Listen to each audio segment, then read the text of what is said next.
Good day and welcome to the Ministry of Tourism special interview program, Tourism One-on-One, where we explore topical issues affecting the tourism sector as we tackle the COVID-19 pandemic.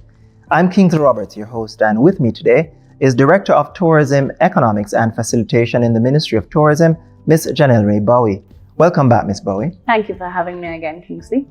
It's a pleasure to have you here, and today we will continue our discussion on the economic impact of tourism globally, regionally, and locally by breaking down the numbers. So, Ms. Bowie, tell us, in terms of the Caribbean aspect and the regional aspect, how important is tourism to the Caribbean? So thank you for that question, Kingsley. So for the Caribbean region, we're saying where tourism represents a significant amount of that same GDP that we spoke about, as well as it is a major contributor to the employment in the region. Okay. So tourism might be what? Top 5 thereabout, you think? Definitely. So travel and tourism in terms of the Caribbean is about in the top 3 of how it contributes to employment and the GDP, for sure. And we keep hearing that the Caribbean is arguably the most tourism dependent region in the world. Can you break that down for us? All right. So the Caribbean is known as you know, for sun, sea, and sand, which is what many of our visitors come for. And because most of our visitors are from North America, that is what they really want. They want the sun, they want the sea, and they want the sand. So because of where we also are placed in terms of our geographic location as a region, we definitely are very, very dependent, heavily dependent on the tourism sector.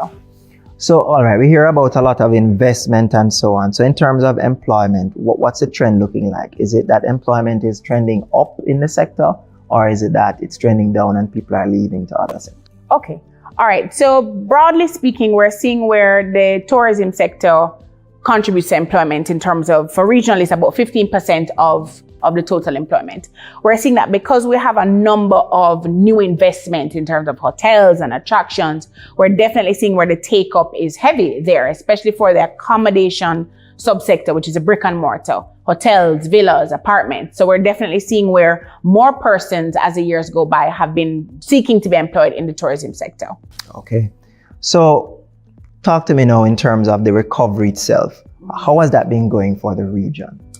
All right, so it has been a little bit challenging. So the Caribbean does not necessarily have access to as much funding as developed countries, I'll say. So it has been a little bit challenging because you do know that a significant part of the recovery is the vaccination rollout and the restrictions in terms of travel and the protocols.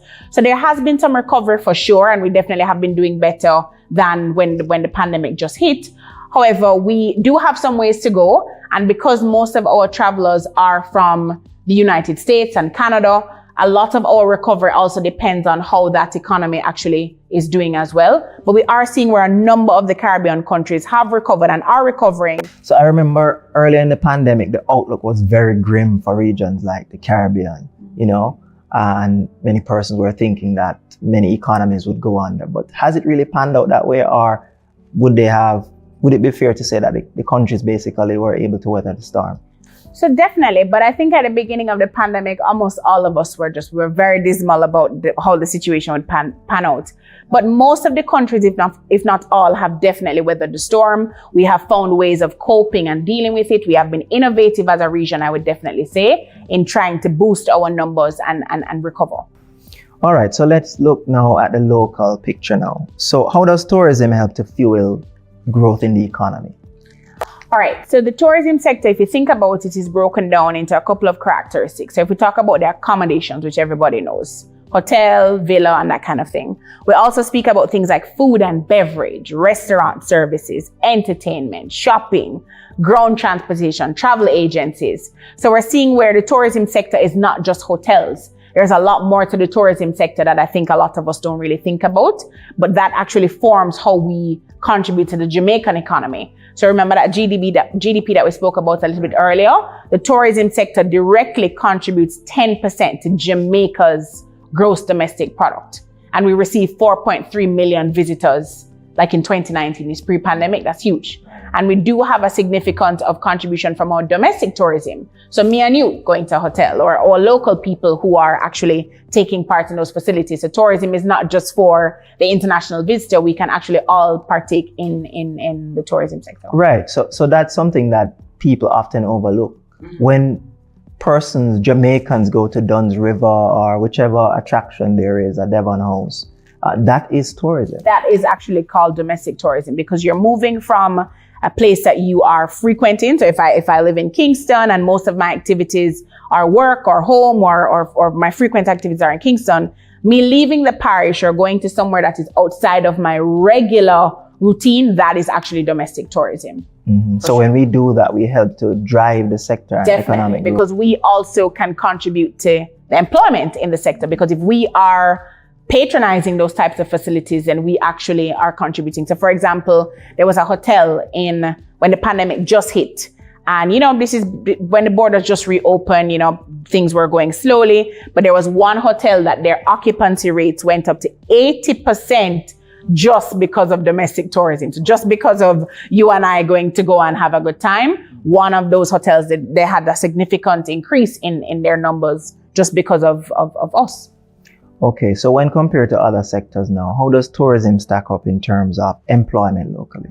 All right, so tourism directly, as I said before, is about 10%.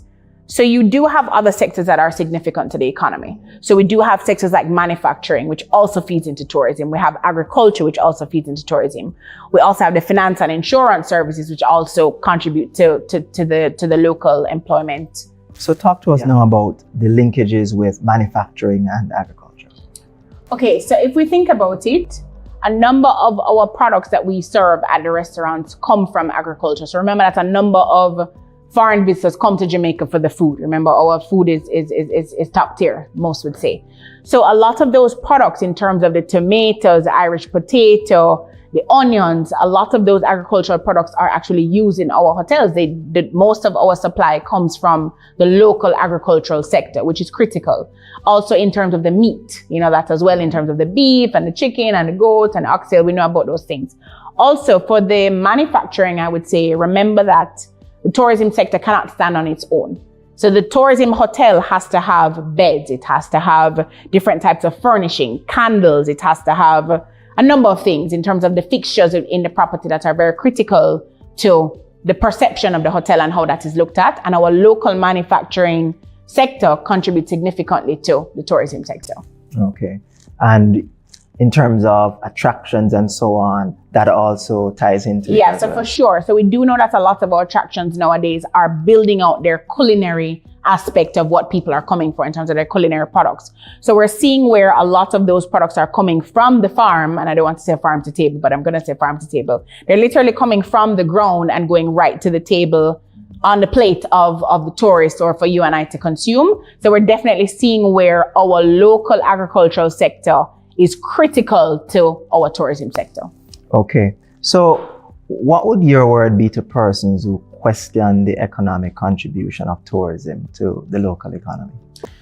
Okay, so what I would say is that if you think about it, when the borders were closed, and I think that sometimes gives us some context, when the borders were closed in March of 2020, and for that quarter, we're seeing where the Jamaican economy, not just because of the tourism sector, obviously there were other sectors that were impacted as well, but a significant impact of the decline in the Jamaican economy was as a result of the tourism sector being completely closed. So remember as well that for that quarter, the economy declined by 18%, right? Which is double digits, which is significant. We're also seeing where the government, because remember that the tourism sector pays taxes through GCT, which is, general consumption taxes, the airport charges and taxes. We're also seeing where the government's revenue was also impacted by the tourism sector not functioning. So I would say if you think about it as well, think about the farmers that we know when the pandemic just hit. We had a number of farmers who had excess tomato, excess potato, excess bananas with nowhere for those things to go because of the volumes that they produced for the tourism sector. So we actually had to try to reroute those products to the domestic market. So when you see things like that, we're seeing where wedding planners, for example, 90% of a wedding planner's revenue can come from the tourism sector because Jamaica's wedding platform is big business, for example. So we are seeing where a number of small entities that depend on the tourism sector, we are seeing firsthand how negatively they have been impacted by the pandemic. So that should tell you. Great. Thank you. All right. That brings us to the end of our program. Thank you for joining us today, Ms. Bowie. Thank you for having me, Kingsley. Thanks to our viewers for tuning in. Take care and see you soon.